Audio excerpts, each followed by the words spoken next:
This is such a nice idea for a day out in Aberdeenshire. It's one of my favourite places to head, so let's go. It's safe to say that the weather in Scotland has been rogue this weekend. Right now it's brilliant sunshine, but we've also had downpours of rain. It's everything. So I know I promised a hill walk, but it's going to be a bit more of a relaxed woodland stroll. Hopefully soon the weather will be promising for a proper hike, but this is the most exciting that we were willing to venture when the forecast was for downpours as well. Thank goodness we did, because I do think a hill walk might have been a silly idea. We began our trip by taking a visit to Treehouse in Midmar. If you've not come across this before, it got viral for having their jellycat cafe, or a whole shop filled with jellycat toys. While I know they are very overhyped, I do find them pretty cute and can't resist buying one when I'm here. We are just getting some lunch at Forest Cafe. My children both chose a little jellycat. They're so expensive, but I can't help when their little faces just pulling up. So Forest Cafe is also the cafe attached to the Treehouse shop. It's basically like a garden centre, this place. These are the toys we got sucked into buying. This is the smash burger. That looks so good, Matthew. And my tuna panini.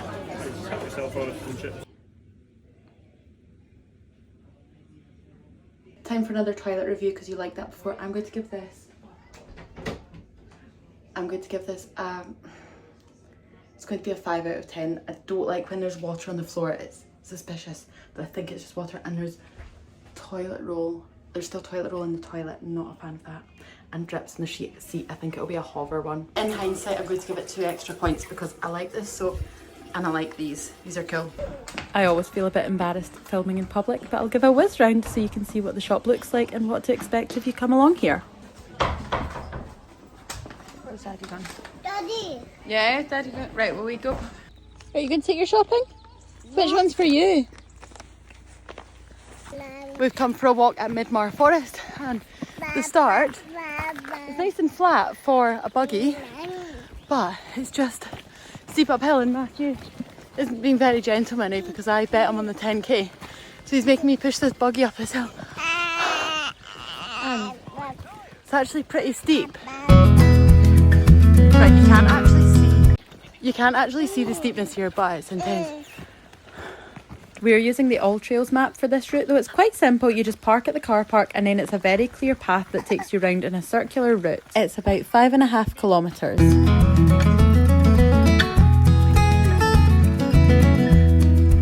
Also seems great for dogs off a lead.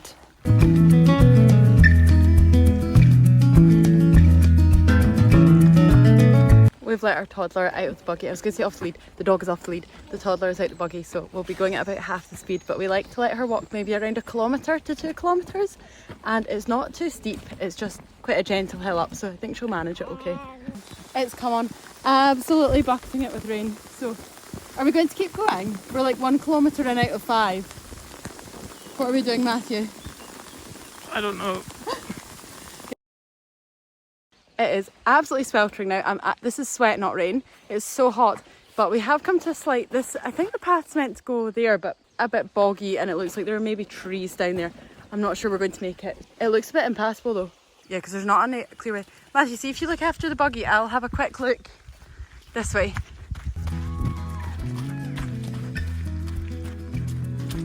Oh dear. Yeah, no, there's no way we're... I don't think.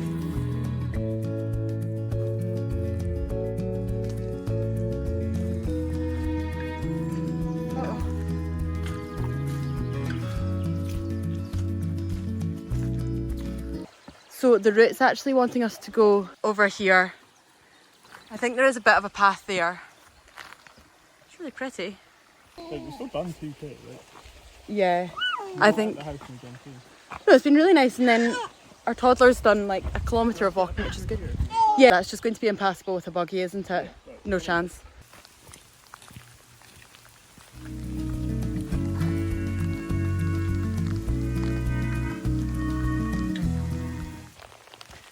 We turned back, the rain is back on.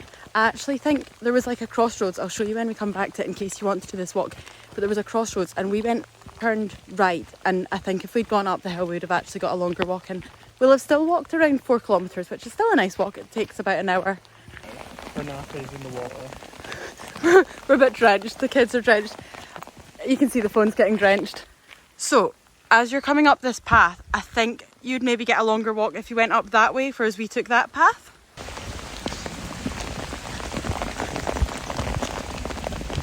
We're having to run.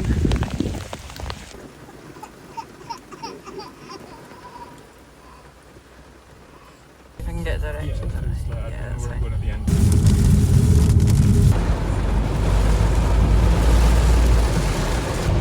All the rain that hasn't fallen in the last week has suddenly come down all at once.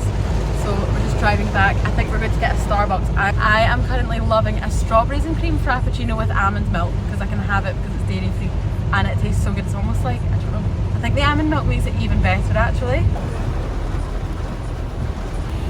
Sat here, chatting. Matthew just got a white hot chocolate. Thank you so much. Thank you. Thank you. The Dundee strawberries and cream frappuccino with almond milk was much better than the Aberdeen West Hill one. This one's not very strawberryish one, whereas the Dundee one was like packed with strawberries and it tasted so good. So I'm a little bit disappointed at spending £5 on this, but there's also like this like coffee flavour going on in it. Disaster. Got home, we had dinner, we had some bolognese in the freezer, and I don't know about you, but see if you've had a day out and then you come home and you're like, I don't even know what we're going to have for dinner, and it was 10 to 5 and to find bolognese in the freezer was like one of the best things ever. And my mum had cooked it for me a while ago and put it in the freezer and I was so glad to have it. It's made me want to do a big batch cook of bolognese to stuff up the freezer because that was so handy. Now kids are in bed and I'm going to make me and Matthew some gin cocktails and then we're going to relax and watch Clarkston's Farm. I have no ice, which is not ideal, but that's okay. So I'm putting in some lemon, elderflower liqueur, I wish, elderflower cordial. My measurements are rough. That's probably too much cordial because it is quite strong. I have some Rassi gin that I'm going to pop in. I'm actually bent down like this so you can see. So you're not actually getting the reality of how I look right now and it is not comfortable, but worth it truth cocktail. So back to my uncomfortable squat. Let's pour in some more gin. How much gin did I put in already? A little bit more. I probably shouldn't be so rough with the measurements. My sister would be quaking she would be quaking right now because she is cocktail connoisseur. Tonic water. A squeeze of the lemon. I have got a lemon juicer, but that would take too much cleaning. Okay, plenty of lemon in there. Hopefully no pips. Okay, it's fine. And I think it's not quite sweet enough. Too much bitterness from the tonic water, so I'll add a bit more of this. And a bit more gin. Cheers!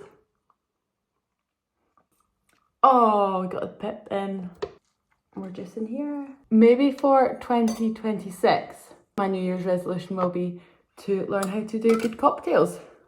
I'm going to add a little half teaspoon of caster sugar to each. Stir. That is so good now.